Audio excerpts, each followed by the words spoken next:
आपण पाहत आहात कराड टुडे न्यूज।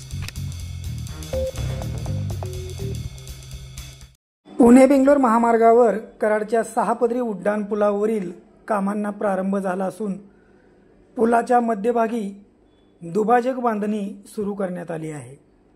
त्याचबरोबर दोन्ही बाजूचे संरक्षक कठडे व पुलाचे जॉइंट जोडण्याचे कामही लवकरच सुरू करण्यात येणार असल्याचे डीपी जैन कंपनीच्या अधिकाऱ्यांनी सांगितले। कोल्हापूर नाका ते खरेदी विक्री पंप दरम्यान सध्या पुलावर संरक्षक कठडे व दुभाजक बांधणी सुरू झाली आहे। आज शनिवारी दिनांक 11 रोजी घेतलेले दृश्य आपण ह्या व्हिडिओच्या माध्यमातून पाहत आहात। लवकरच या कामाला गती देऊन संपूर्ण उड्डाणपुलावरील संरक्षक कठडे, दुभाजक व अन्य कामे करण्यात येणार आहेत।